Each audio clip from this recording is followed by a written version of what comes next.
마태복음 11장 12절 다 같이 한 절 합독하겠습니다. 시작. 침례 요한의 때부터 지금까지 천국은 침노를 당하나니 침노하는 자는 빼앗느니라. 아멘. 오늘은 천국은 침노하는 자의 것이라는 제목으로 같이 은혜 나누고자 합니다. 하나님은 천국 문을 활짝 열어놓으셨다. 두 번 고백하겠습니다. 시작. 하나님은 천국 문을 활짝 열어놓으셨다. 하나님은 천국 문을 활짝 열어놓으셨다. 하나님께서 천국 문을 열어놓으셨는데 어떤 사람은 그 문으로 들어가는 사람이 있고 어떤 사람은 그 문으로 들어가지 못하는 사람이 있습니다. 근데 천국의 주인이신 하나님께서 문을 열어놓으셨어요. 누구든지 들어올 수 있는 자격과 권리를 가지고 있는데 천국에 들어가지 못한 것은 본인 자신의 문제라는 거예요. 자신의 책임이라는 겁니다. 누구든지 하라고 누구든지 들어올 자격만 갖추면 들어올 수 있는 열심만 있으면 누구든지 다 들어올 수 있도록 허락하셨는데 천국에 들어가지 않는 것은 본인의 문제다. 본인이 책임져야 될 문제다 이 말이죠. 마이크로소프트 소회사 사장인 누구죠? 빌 게이츠가 이런 얘기를 했습니다. 청년들을 대상으로 해서 강연을 할 때에 너희가 태어날 때 가난한 것은 너희 책임이 아니라 부모 책임이다. 그러나 네가 죽을 때 또 가난한 것은 네 책임이다. 이런 유명한 얘기를 했습니다. 그렇습니다. 우리가 태어날 때는 금수저로 태어난 사람이 있고 흙수저로 태어난 사람이 있어요. 그렇지만 죽을 때에도 흙수저로 죽는다는 것은 본인 자신이 네 책임이라는 거죠. 이 말은 청년들에게 누구든지 세상은 기회가 주어졌고 네가 열심을 가지고 세상을 살아나가게 되면 누구든지 성공이 보장되어 있고 네가 세상에 잘 살 수 있다 하는 것을 강연을 했습니다. 본인 책임이라는 거죠. 천국문을 다 열어놨는데 들어가지 못하는 것은 본인 책임이라는 것이죠. 그러나 구약시대에는 하나님께서 아브라함을 맨 먼저 부르셨어요. 그리고 아브라함과 언약을 하셨습니다. 그래서 아브라함의 후손을 택한 백성이다. 그래서 택한 백성, 선민이다. 선택한 백성이다. 택한 백성이다. 그래서 이스라엘 백성들을 선민이라고 그럽니다. 그리고 그 외 모든 열방들은 다 이방인들이라고 합니다. 그래서 이스라엘 백성, 하나님이 택하여 부르신 아브라함의 후손들과 그리고 모든 열방들과 구별했어요.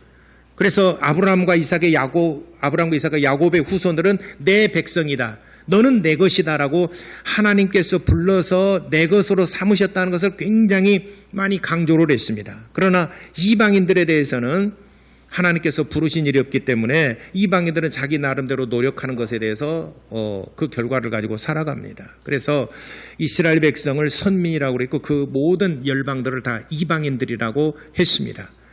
그래서 하나님께서는 아브라함, 이삭과 야곱의 후손들에게 하나님이 계명을 주셨어요. 이방인들에게는 계명을 주시지 않았어요. 이스라엘 백성들에게만 계명을 주셨어요. 그래서 그 계명을 잘 지켜 행하도록 지도자들이 가르쳤고 또 이스라엘 백성들은 몸소 실천하고 몸에 익혀서 배워서 하나님을 잘 섬기는 백성으로 하나님께서 삼으셨습니다. 그래서 이스라엘 백성들은 하나님의 계명을 받은 백성들, 하나님을 섬기는 백성들이라 일컬음을 받았습니다. 그러니까 구약 시대에는 내가 하나님의 백성이 되고자 하여도 그는 이방인들은 들어오지 못했습니다. 하나님이 택하신 아브라함과 이삭과 야곱의 그 후손들만 하나님께서 이는 내 백성이라 내 것이라 이렇게 말씀했습니다. 그런데 이제 여기 보니까 침례 요한의 때부터 지금까지는 천국을 침노를 당하나니 침노하는 자가 빼앗느니라 이렇게 말씀하신 것은 이제는 예수님 이후로는 누구든지 이스라엘 백성들 비롯해서 이방인들 모든 열방들에게 천국문이 열려져 있으니 누구든지 침노하는 자가 빼앗느니라 이렇게 말씀하셨습니다. 예수께서 친히 말씀하셨습니다. 침노한다라고 하는 말은 요즘 우리가 사용하지 않는 고어 좀 올드한 느낌이 좀 들죠. 침노라는 말은 사용하지 않는데 대신에 요즘은 침략, 전쟁, 이런 침공 이런 뉘앙스가 많습니다. 이런 단어로 우리가 요즘에는 대체해서 사용하는데 침략한다. 그래서 침노라는 한자를 보게 되면 침략할 침자, 노자는 노략질할 노자예요. 그러니까 침략해서 빼앗는다는 의미예요. 침노라는 말은 좀 어려운 말이죠. 요즘 우리가 사용하지 않는 단어이기 때문에 좀 어려운 말입니다. 그런데 한자로 보게 되면 침략해서 빼앗는다 이런 말이에요. 전쟁에서 빼앗는다 이런 말입니다. 예수께서 이 침노라는 단어를 사용하면서 굉장히 혁신적인 일입니다. 이건 굉장히 이스라엘 백성들에게 있어서는 이해가 되지 않는 정말 이게 놀라운 그 단어를 사용하셨습니다. 그래서 침례 요한의 때부터 지금까지 천국은 침노를 당한다 하는 말은 누구든지 천국을 노크하고 문이 열려질 때까지, 문을 열 때까지 계속해서 침략을 하고 전쟁을 하다시피 해서 결국에는 천국은 열려지고 천국 안에 있는 모든 것들을, 비밀한 것들을 내가 다 소유하고 노략질해서 내 것으로 삼는 것, 이걸 침노한다라고 말합니다. 그 열심과 그 열정이 있어야 된다는 것입니다. 여러분 그 자녀들이 부모님에게 엄마한테 안 되면 아빠한테 가고 아빠한테 한번 부모에게 가고 애들도 이것은 엄마가 들어줄 것 같다. 이건 아빠가 들을 것 같다. 딱 선택을 해서 엄마가 들을 것 같다면 엄마한테 갑니다. 그래서 엄마한테 조릅니다. 엄마 나 이거 해줘. 안 돼. 엄마 나 이거 해줘. 그래. 안 돼. 그게 계속해서 졸라댑니다. 그래도 계속해서 졸라야 됩니다. 그러면 견디다 못해 결국에는 내가 주는 대신에 넌 그럼 이번만 이렇게 너 이렇게 해야 돼라고 부모가 다 들어주잖아요. 자식이 이길 부모 없다는 말이 그 말이잖아요. 계속해서 조르는데 안 들어줄 부모가 없잖아요. 끝까지 너는 안 돼. 그럴 부모 없잖아요. 아빠한테도 구할 때도 끝까지 구하면은 아빠는 결국은 해주잖아요. 한두 번 해서 우리 엄마 아빠는 안 될란가 보다. 우리 엄마 아닌가? 우리 엄마 아빠 아닌가? 아이고, 딴 데 가서 알아봐야 되겠다 해서 딴 데 가서 엄마 아빠 찾은 사람은 없잖아요. 성경의 한 비유를 들어서 말씀합니다. 어떤 도시에 사람을 무시하고 하나님을 두려워하지 않는 한 재판장이 있었습니다. 그런데 그 도시의 한 과부가, 당시에 과부, 고아, 병든 사람, 이 사람들은 사회적 약자예요. 아무런 혜택을 받지 못하는, 또 사회에서부터 버림받고 소외당한 사람들입니다. 지금은 이제 우리나라는 선진국이기도 하지만은 많은 혜택을 받고 있죠. 병든 사람이랄지 또는 노인이랄지 사회적인 약자들 나라에서 많은 혜택을 주지 않습니까? 부족합니까? 그래도 많은 혜택을 주잖아요. 예전에 비해서 그래도 많은 혜택을 주잖아요. 근데 이때 당시에는 병든 사람, 고아, 과부 이런 사람들은 사회적으로 소외당한 사람들이에요. 경제적인 활동이 자립적으로 불가능한 사람들이에요. 경제적 활동이 안 된 사람. 그러니까 사람들에게 무시당한 사람이에요. 지금 우리가 이것을 무시하면은 뭐 이게 안 되지 않습니까? 근데 이 당시에는 병든 사람, 예를 들어 중풍병자랄지 뭐 소경이나 안진병이랄지 뭐 이런 중병 걸린 사람, 이런 사람은 사회적으로 격리시키려고 가까이 하지 않으려고 그래요. 그리고 고아들 무시합니다. 그리고 과부들 무시당합니다.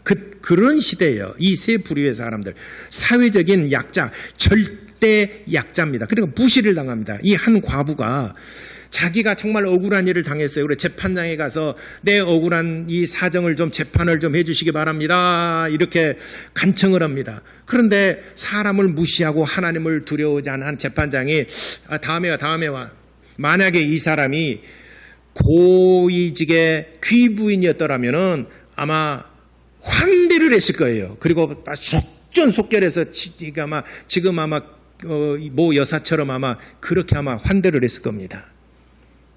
그런데 무시를 당하고, 그래서 다음에 오라 그러니까 또 다음날 갔습니다. 아유, 다음에 와. 바빠, 나 지금 이렇게 지금 밀려있는데, 다음에 와. 계속 하다 보니까 이 과부는 억울한 일을 당해서 이 재판을 좀 판결을 해줘야 되겠는데, 계속해서 찾아갑니다. 계속 거절당합니다. 하루는 재판장이 생각해봅니다. 귀찮네. 계속해서 오고, 내일 또 오고, 계속해서 올 텐데, 그래서 오니까 물어봅니다. 무슨 억울한 일이 있는가 물어보니까 이러이러 억울한 일이 있어서 그 원한을 풀어주지 않겠느냐. 하물며 하늘에 계신 너희 아버지께 구하는 자에게 이렇게 너희 원한을 풀어주시지 않겠느냐. 이렇게 예수께서 한 비유를 들어 말씀하신 것은 하나님께 끊임없이 구하라 라고 하는 것을 교훈하고 말씀하십니다. 한두 번 했다가 안 된다라고 해서 또 한두 번 잘했다라고 해서 그게 자기 실력이라고 착각하면 안 돼요. 어쩌다 보면은 한두 번 잘할 수는 있잖아요. 그러면 그 사람이 이것이 저 사람 정말 잘한다고 실력이라고 또 인정할 수 없고, 한두 번 잘못했다라고 해서 이 사람이 형편없는 사람 이렇게 판결할 수 없는 것이죠. 끊임없이 꾸준하게 지켜봐야 되지 않습니까? 그래서 우리의 신앙도 한두 번 말씀 들어보고 나는 나하고는 안 맞는 거 봐다. 안 맞는 것이 아니라 못하는 거 있는 거죠 지금. 또 한 비유를 들어서 말씀합니다. 어떤 사람이 여행을 하는 중에 배가 고파요. 그래서 어느 지역에 갔는데 내 그 친구가 이 지역에 사는데 내가 여행 경비가 다 떨어졌고 내가 너무 배가 고파서 내가 우리 친구에게 가서 떡 3덩이를 내가 좀 빌려야 되겠다 하고 생각하고 친구 집에 들어가서 밤중에 문을 두드렸어요. 지금 배가 고픈데 한밤중에 이 친구는 이미 아내와 가족들과 더불어서 이미 침실에 들어오고 이미 잠을 청하고 있는데 밖에서 문을 두드립니다. 문을 계속 두드립니다. 이렇게 보니까 아무개 친구야, 나 문 좀 열어달라. 내 좀 배고픈데 떡 3덩이만 좀 빌리자. 계속해서 두드립니다. 저 친구의 성격을 아니까 저 친구 내가 안 들어주면은 아주 밤새도록 두드릴 건데 아예 문을 열어줘서 친구의 오랜만이네. 왜 왔는가 하면 떡 3덩이만 좀 달라. 내가 너무 배가 고프다. 그러면 그 필요대로 떡을 주지 않겠느냐. 이것을 우리에게 비유를 들어서 말씀했습니다. 여러분 같았으면은 친구가 저녁 11시, 12시에 문을 두드리고 전화를 해대고 계속해서 전화 걸고 문을 두드리고 문을 좀 열어달라. 내가 배고프다. 먹을 것 좀 달라면 여러분 문 열어주실 분이 있으십니까? 여러분 제가 여러분 가정에 11시, 12시에 가서 문 좀 열어달라. 목사님 너무 배고파. 정말 너무 배가 고프다고 하면 여러분들 저를 위해서 문 열어주시겠습니까? 예? 오늘 내가 이 비유는 잘못 들었다. 이 비유를 확인할 수 있어서 감사합니다. 여러분만 같았으면 얼마나 감사하겠습니까? 근데 요 나쁜 친구는 안 들어도 끝까지 버티고 있다가 저 친구 성격을 아는데 저는 끝까지 달라고 할 건데 문 열어줘서 그에게 떡 3덩이를 주지 않겠느냐. 하물며 구하는 자에게 좋은 것을 주지 않겠느냐 하시면서 너희는 두드리라. 맨 먼저 구하라, 찾으라, 두드리라. 구하라, 찾으라, 두드리라. 너희는 먼저 무엇을 하나님께 구하라, 그리고 찾으라, 그리고 두드리라. 그러면은 열릴 것이니라. 이렇게 예수께서 말씀하셨습니다. 그러니까 우리의 신앙은 한두 번 해서 뭔가 안 된다고 해서 포기할 것이 아니라 끝까지 우리가 간구하고 하나님께 구하면은 하나님께서 여러분들에게 후히 주시되 넉넉하게 주실 줄을 믿으시기를 바랍니다. 한두 번에서, 물론 한두 번에서 되는 것도 있어요. 어린아이들이 성장하고 자라는 과정 속에서 한두 번, 이 어린아이들도 그냥 한두 번 걷는다라고 그래서 우리 이제 절대 넘어져요. 그러진 않아요. 또 걷다 넘어지고 어떤 학자들이 그런 발표를 했는데 그런 저는 믿을 수는 없지만은 참고로 아이가 걷기까지 8,000번 넘어진다는 사람도 있고 15,000번 넘어진다는 사람도 있고 그래요. 그래야 걷기도 하고 뛰기도 한답니다. 여러분 생각에는 저는 이거 잘 믿지는 않아요. 그러지만은 그 학자가 맨날 얘들 따라다니면서 몇 번 넘었다 세고 계산해가지고 얘는 8,000번 넘어졌다. 그러니까 8,000번이다라고 하는 그렇게 해서 했는지는 모르겠지만 하루에 너는 몇 번 넘어지니까 평균 몇 번일 것이다라고 했는지 어떻게 그 통계를 냈는지 모르지만 어쨌든 8,000번이 됐든 15,000번이 됐든 간에 수없이 많이 넘어지고 나중에 걷지 않습니까? 그리고 걷고 난 다음에 뛰기도 하고 그러지 않습니까? 어떤 아이들은 막 걷기 시작할 때는 조금만 턱이 있으면 우리 그 교회 주차장에서 토방으로 막 오는 게 요만큼 되잖아요. 근데 거기도 못 올라오는 아이들이 있어요. 예. 학염이 올라오나요, 거기는? 아직은 못 올라오죠. 요만한 턱인데 좀 잘 못 올라와요. 이제는 보세요. 조금만 있으면요. 엄마 아빠보다 훨씬 잘 뛰어다닐 거예요. 막 온 사방 우리 사무실로부터 시작해서 여기가 뺑뺑뺑이 돌게 되면요. 여기 50바퀴만 돌면은 만보돼요. 예. 우리 주일학교 꼬맹이들 어린아이들이 나보면 나 잡아봐라 요즘에서는 얼음하고 나서 수도바라 그러고 나 잡아라 하면서 딱 잡으려면 얼음하고 막 터치하고 막 이게 놀이하자고 그러는데 우리 애들 조그만 애들 있잖아요. 초등학교 1학년 안팎으로 이런 애들 있잖아요. 막 이렇게 뛰어다니고 그러다 보면 지쳐갖고 애들 못 잡아요. 바퀴벌레 같이 막 그냥 엄청 빨라요. 요리 가고 쪼리 가고 그래서 진짜 좀 쉬었다 하자. 그러면 조금 쉬잖아요. 그래요. 쉬었다가요. 지기들은 하면 또 회복이 되거든요.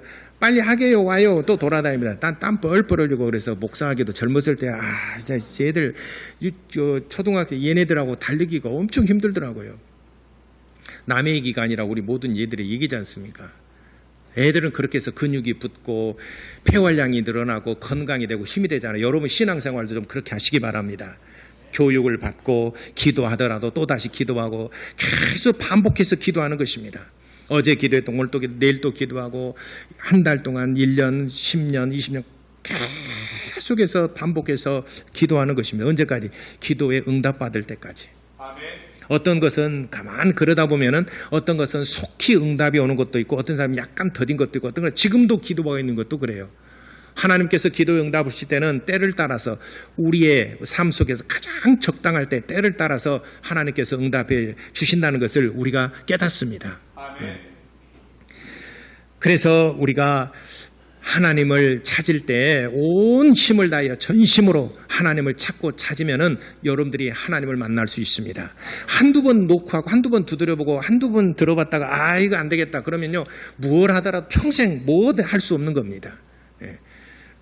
운동선수들도 계속해서 반복 훈련하지 않습니까? 그래서 단거리 선수는 단거리에 맞게 최적화할 수 있도록 훈련을 하고 장거리 선수들은 장거리에 최적화할 수 있도록 몸을 그렇게 막 만들어가지 않습니까? 또 야구하고 축구하고 쓰는 근육이 틀려요. 그러니까는 축구는 이런 근육을 계속 발달하고 그다음 폐활량도 그렇게 뛰었다 또 야구는 또 야구대로고 달리기 선수는 달리기 선수대로 하고 그렇게 해서 자기 필요한 근육들을 계속 반복해서 훈련해서 최적화도록 만들지 않습니까? 세상 친구들 세상에 살아감에 있어서도 최적화할 수 있도록 계속 훈련을 통해서 만들어가는데 여러분 신앙생활 하시는 최적화된 환경을 여러분들이 만드시기 바랍니다. 신앙에 근육이 붙어야지 돼요. 그것은 첫 번째 하나님께 예배하는 열심이 있어야 됩니다. 하나님을 찾고 찾으라. 그러면 너희가 나를 만나리라.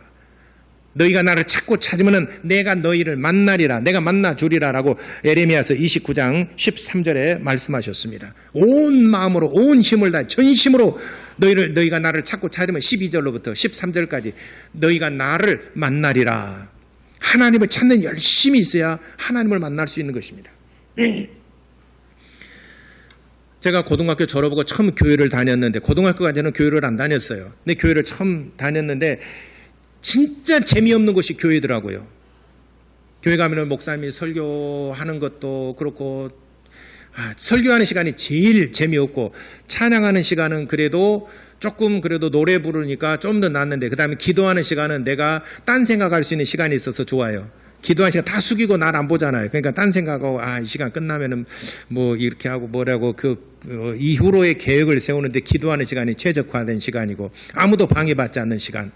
그래 가끔 눈 떠보고 타이밍을 맞춰야 되니까 다른 사람 기도 끝나면 나도 고개 들여야 되니까 기도하고 목사님 설교 듣는데 내가 제일 진짜 내 교회 한번 안 다니려고 하는 적이 딱 있었어요. 목사님이 설교하는데 어떤 설교를 했냐면 여러분, 목사님이 그 소리도 막 소리 지르면서 막 그 설교를 하는데, 여러분, 세상에서 아주 강도짓을 하고 나쁜 짓을 해도 예수 믿으면 천국 가고, 세상에서 법 없이 살아도 착하게 살아도 예수 안 믿으면 지옥 갑니다, 여러분. 그러니까는 아멘. 그래서 내 생각하고는 전혀 틀리거든요. 아니, 세상에 나쁜 짓 했으면 벌을 받아야 되고 착한 일 했으면 그에 대한 보상을 받아야 되는 거잖아요.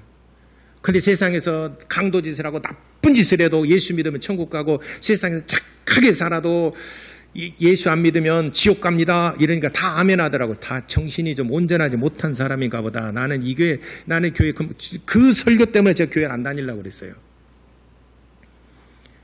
그래서 교회 안 다니려고 딱 마음 먹었는데, 내가 교회를 안 다닐 수 없었던 게 뭐냐면, 그래도 교회 다니면서 그래도 말씀은 또 간간히 가끔 들려오는 얘기가 있잖아요.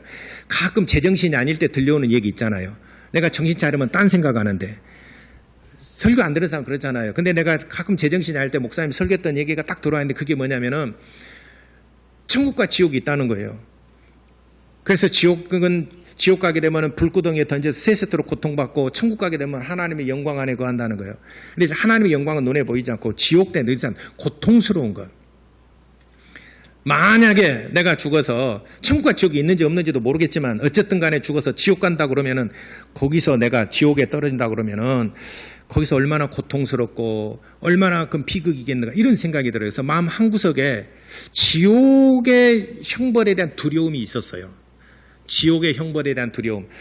그것이 내 마음 한구석에 있어서 어쨌든 주일이면은 교회를 가야 되겠다, 이런 마음을 품게 되었습니다. 그러고 다니다 보니까 그래도 교회를 다니면서 뭔가 이제는 교회만 왔다 갔다 하고 맨날 그냥 딴 생각하고, 교회 왔다가 그냥 구경만 하고 그냥 예배 구경하고 그냥 돌아가는 것보다도 이런 건 의미가 없는 것이다. 그래서 목사님이 말씀하신 것처럼 진짜 하나님이 계시니까 요 성도들을 이렇게 보니까 진짜 저 사람들은 하나님을 만난 사람들 같아요. 진짜인지 거짓말이 묻지만 하는 행동이나 뭐 보면은 진짜 하나님 만난 사람이 있는 것 같아요. 그래서 저도 그런 생각을 했어요. 하나님을 한번 만나보고 싶다. 하나님을 만나보고 싶다. 그러면 내가 어떻게 하나님 만나냐? 어쨌든 하나님 만나려면 하나님을 찾아야 되지 않습니까? 하나님을 만나려면 하나님을 찾아야 되잖아요. 그래서 하나님을 찾는 것은 첫째, 예배 시간에 말씀을 잘 들어보자. 목사님의 설교를 잘 들어보자. 그리고 두 번째는 성경 공부 좀 해보자. 목사님이 성경 공부하라고 그러니까 성경 공부 좀 해보자. 그래서 목사님이 설교하는 것과 성경 공부를 해보자. 내가 딱 1년을 해보자. 그리고 또 내 마음속에 아무런 변화가 없다면은 이제는 교회에 대해서 다시 한번 재점검해보고 다시 한번 생각해봐야 되겠다. 다니든지 아니면은 그만두든지. 그렇게 시작하고 이제는 말씀을 듣기 시작을 했고 성경 공부를 시작을 했어요. 그랬더니 이제는 뭔가 마음속에 어렴풋이나마 뭔가가 정말 하나님과 영의 세계가 있는 것 같아요. 내가 몰랐을 뿐이죠. 뭔가가 있는 것 같다. 좀 더 찾아보자. 그래서 성경 공부하고 말씀을 듣고 성경 공부와 말씀을 듣고 계속해서 하다 보니까 점점 그때 제가 많이 불렀던 찬송이 의심의 한계 거치고 근심의 구름 없는 곳, 의심의 한계가 서서히 거쳐가는 그런 느낌을 받았어요. 안개가 있으면 바로 지척에 있는 것도 우리가 알 수 없잖아요. 마치 비유를 하자면 여러분은 폴라로이드 사진 아십니까? 폴라로이드 사진. 뭐 용어는 모르지만 그거 있잖아요. 차각 사진 찍으면 쭉 나와가지고 바람에다가 공기에다 막 말리면은 그 사진의 형체가 싹 나타나잖아요. 즉석 사진. 아세요? 즉석 사진. 여기는 전혀 신천지도 아니지. 그런 사진이 있잖아요. 예, 즉석 사진. 즉석 사진 딱 찍으면은 아무것도 없어요. 아무것도 없는데 거기에서 이제 딱 뽑아가지고 공기에다가 서서히 이렇게 바람에 말리다 보면요 형체가 서서히 나타나기 시작합니다. 또 점점 진해지고 그래서 딱 사진 한 1분 정도 그 말리면은 사진이 딱 나타나요. 명확하게. 처음엔 아무것도 없던 것이 딱 선명합니다. 내 마음속에 하나님에 대해서 아무것도 없었어요. 그러니까 하나님이 있는지 없는지 없다 또는 뭐 의심할 수밖에 없잖아요. 모르니까. 그런데 성경 공부하고 말씀을 듣다 보니까 점점 각인되어지는 느낌, 점점 내 마음속에 뭐 처음부터 내가 확 그냥 그 번개 맞은 것처럼 그렇게 내가 변화된 게 아니고 마음속에 점점 이 나타나는 느낌, 하나님에서 알아가는 거, 어느 순간에 보니까 형체가 어느 정도 나타나니까 하나님은 살아계시다. 그리고 난 다음에 제가 변화를 받았습니다. 하나님이 계시는데 우리가 하나님을 찾아가는 거예요. 우리 마음속에 하나님을 만들어 놓고 섬기는 것이 아니고 내 마음속에 이런 분이 하나님이다라고 하는 거. 예를 들어서 착하게 살면 천국 간다, 나쁘게 살면 지옥 간다, 이런 건 내 마음이고 하나님께서는 하나님께서는 이미 말씀하시고 이 말씀에 따라서 하나님께서는 일하십니다. 이미 우리에게 말씀해 주셨어요. 이 하나님을 우리가 찾아가는 것입니다. 그러므로 예레미야 29장에 너희가 나를 찾고 찾으면 내가 너희를 만나겠고 라고 예레미야 29장 12절 13절에 말씀하셨습니다. 너희는 나를 만나리라. 그래서 제가 말씀을 듣고 성경 공부하고 딱 1년 지나고 나니까 어느 정도 마음속에 확 그 하나님에 대해서 어느 정도 내가 확신을 갖게 됐어요. 그러면서 내가 내 삶이 변화를 받았고 그러면서 그때부터 신앙생활을 하기 시작했습니다. 지금까지. 그러면서 점점 세월이 지나면서 1년, 2년, 5년, 10년, 20년, 30년, 40년 이상 지나면서 정말 세월이 가면 갈수록 하나님은 살아계시다. 내 삶 속에 하나님은 살아계시다는 분명하다는 것을 저는 압니다. 깨닫습니다.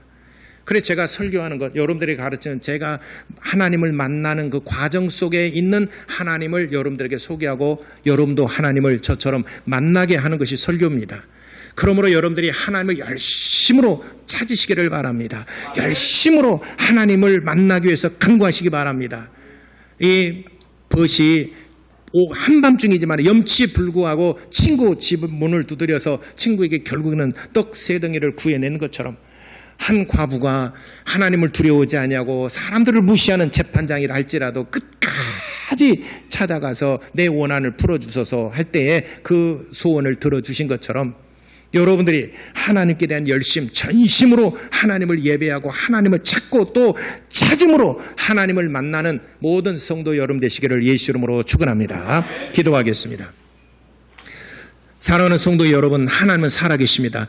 여러분들이 찾는 열정과 열심을 다하여 하나님을 찾고 찾으면 너희가 나를 만나리라 라고 말씀해 주셨으니까 여러분들이 전심으로 하나님을 찾고 찾음으로 하나님을 만난 그 기쁨을 누릴 수 있는 성도 여러분 될 수 있도록 우리 다 같이 기도하시겠습니다.